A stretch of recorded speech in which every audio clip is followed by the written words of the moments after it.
आज की वीडियो में हम बात करने वाले हैं फिनलैंड के टूरिस्ट वीज़ा के बारे में। फिनलैंड का जब भी आपने टूरिस्ट वीज़ा अप्लाई करके लेना है तो कुछ एक रिक्वायरमेंट्स हैं जो कि आपने बहुत अच्छे से फुलफिल कर लेनी है। अगर आपने ये सारी की सारी रिक्वायरमेंट बहुत अच्छे से फुलफिल कर ली तो आपको आपका वीज़ा लेने से कोई नहीं रोक सकता, क्योंकि एम्बेसी में सिर्फ और सिर्फ आपके डॉक्यूमेंट्स जाने हैं। आपने नहीं जाना एम्बेसी में, आपने वीएफएस सेंटर में अपने सारे के सारे डॉक्यूमेंट डिपॉजिट करवा के बायोमेट्रिक करवा के अपने घर पे आ जाना और आपके डॉक्यूमेंट्स ही एम्बेसी में जाने हैं। आपको बहुत अच्छे से अपने डॉक्यूमेंट्स पूरे करने पड़ेंगे जब भी आपने अपना टूरिस्ट वीज़ा अप्लाई करना। तो अगर आप चाहते हो कि आपका फर्स्ट अटेम्प्ट में ही वीज़ा आ जाए तो ये सारी रिक्वायरमेंट पूरी कर लेना जो भी मैं इस वीडियो में बताने वाला हूँ। मेरा नाम है रमन और आप देख रहे हैं ग्रैब माई वीज़ा। तो चलिए अभी रिक्वायरमेंट की तरफ चलते हैं। सबसे पहले हम उन चीज़ों के बारे में बात करेंगे कि जो आपकी प्रोफाइल को इम्पोर्टेंट डॉक्यूमेंट्स हैं जिनको अगर आप पूरा कर लेते हो तो आपको ना तो 5 लाख देने पड़ेंगे ना 10 लाख देने पड़ेंगे। आपका बहुत कम पैसे में वीज़ा अप्लाई हो जाएगा।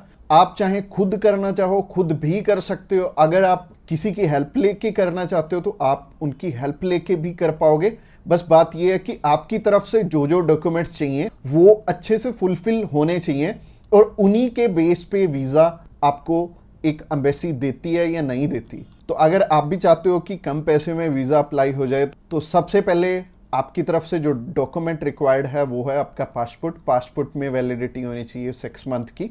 और इसके बाद आपको आईटीआर चाहिए होंगे पिछले 2 साल के और पिछले 3 मंथ की बैंक स्टेटमेंट चाहिए होगी। इसके अलावा आपको कुछ एक चीज़ें और रिक्वायर्ड होंगी जो कि आपके ऑक्यूपेशन से रिलेटेड होंगी। जैसे कि आप अगर बिजनेस करते हैं तो आपका कवर लेटर हेड पे आएगा और आपको अपने बिजनेस का प्रूफ देना पड़ेगा। अगर आपका करंट अकाउंट है तो आपको अपना करंट अकाउंट साथ में अटैच करना पड़ेगा। अगर आप बिजनेस नहीं जॉब करते हैं तो जॉब में क्या है कि अपनी एम्प्लॉयर की साइड से आपको एक एनओसी चाहिए होगी और इसके अलावा आपको अपने एम्प्लॉयर की तरफ से जो आपको सैलरी स्लिप्स मिलती हैं वो आपको चाहिए होंगी। यानी कि अगर आप जॉब कर रहे हो तो आपको 2 चीज़ों की रिक्वायरमेंट है। पहली है सैलरी स्लिप्स और दूसरी जो चीज़ है वो है एनओसी। और एनओसी में क्या चीज़ मेंशन करनी है, आप ये छुट्टियों के लिए यूरोप में घूमने के लिए इंटरेस्टेड हैं और यूरोप में आप जा रहे हैं और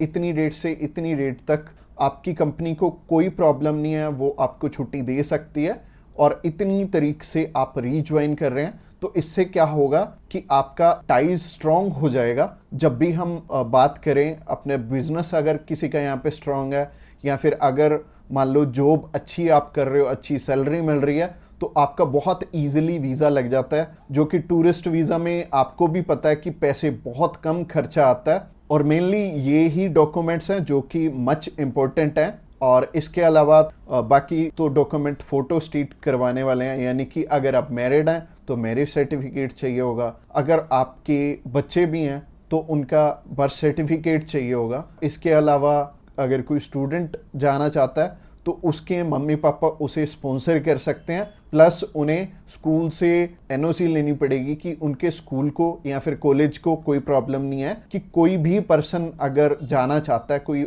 बच्चा 16 साल का या 18 साल का या 20 साल का, वो भी अपना टूरिस्ट वीज़ा अप्लाई कर सकता है। और जो ऊपर वाली चीज़ें हैं वो सारी स्पॉन्सरशिप में कवर हो जाएंगी। जो भी उन्हें स्पॉन्सर कर रहे हैं वो उन्हें अपने सारे के सारे डॉक्यूमेंट्स दे देंगे। यानी कि अगर जॉब कर रहे हैं तो जॉब के डॉक्यूमेंट्स हो जाएंगे और अगर बिजनेस कर रहे हैं तो बिजनेस के हो जाएंगे। और यह हमें उज्जवल नाम का एक पर्सन मिला था जो कि एक बारी रिफ्यूज था शेनेगन कंट्री से, तो उनका वीज़ा आ गया था। उनकी इवन एज भी 20-21 साल थी और 20-21 साल में बहुत कम चांसेस होते हैं वीज़ा के।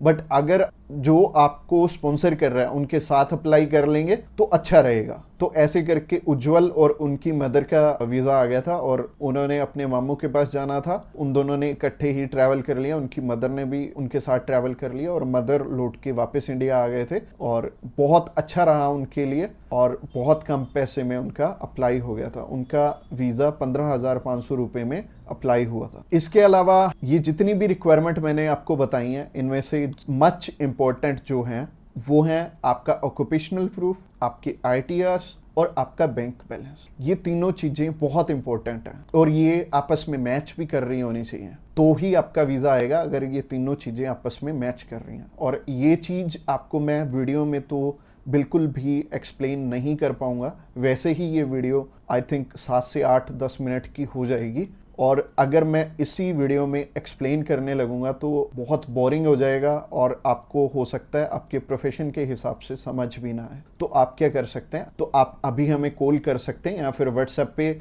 मैसेज भी कर सकते हैं। और व्हाट्सएप पे मैसेज करना चाहते हैं तो आपको डिस्क्रिप्शन बॉक्स में एक लिंक मिल जाएगा, इसी पेज के थ्रू जा सकते हैं। आप हमें कॉल कर सकते हैं डायरेक्टली इस पेज से। इसके अलावा आप हमारे थ्रू अप्लाई करेंगे तो कुछ एक और रिक्वायर्ड डॉक्यूमेंट जो कि हम आपके पूरे करके देने वाले हैं, जैसे कि सबसे पहले आपको अपॉइंटमेंट करके देंगे, उसके बाद आपका air ticket, travel insurance, hotel booking की जाएगी, उसके बाद आपकी cover letter, visa application form और आइटनरी भी बनाई जाएगी। अगेन बोल रहा हूँ कि आपके डॉक्यूमेंट मच नीडेड रहेंगे। इसके अलावा हमारी जो एक्सपर्ट टीम है वो आपकी बहुत अच्छे से हेल्प करने वाली है हर एक डॉक्यूमेंटेशन पूरा करने में। बस आपको क्या चाहिए, आपको अपनी तरफ से जो जो डॉक्यूमेंट्स हैं, जैसे कि मैंने बताया, अगर आपको समझ में नहीं आया इस वीडियो के थ्रू तो आप अभी हमें कॉल कर सकते हैं या फिर व्हाट्सएप पे मैसेज भी कर सकते हैं। और व्हाट्सएप पे मैसेज करना चाहते हैं तो आपको डिस्क्रिप्शन बॉक्स में एक लिंक मिल जाएगा और ये जो पेज है, ये पेज को आप सारा चेकआउट करिए। आप अगर आप हमारे बिल्कुल लेटेस्ट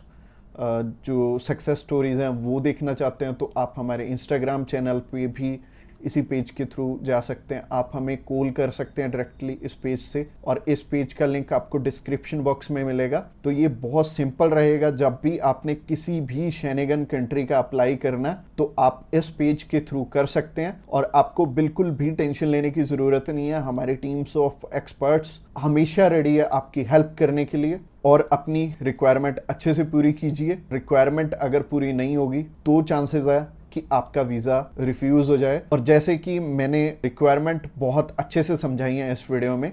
इसके अलावा जो एंड स्क्रीन में आपको वीडियो दिख रही है वो प्रोसेसिंग के ऊपर है और उस प्रोसेसिंग वाली वीडियो को भी आपने बहुत अच्छे से ध्यान से देखना है, क्योंकि उस वीडियो में मैंने आपको बता रखा है स्टेप बाय स्टेप आपके कितने पैसे लगने वाले हैं और कैसे कैसे आपने पैसे हमें देने हैं। अगर आप हमारे थ्रू अप्लाई करना चाहते हो तो अगली वीडियो भी आपको देखनी जरूरी है। Thanks a lot for watching this video till the end.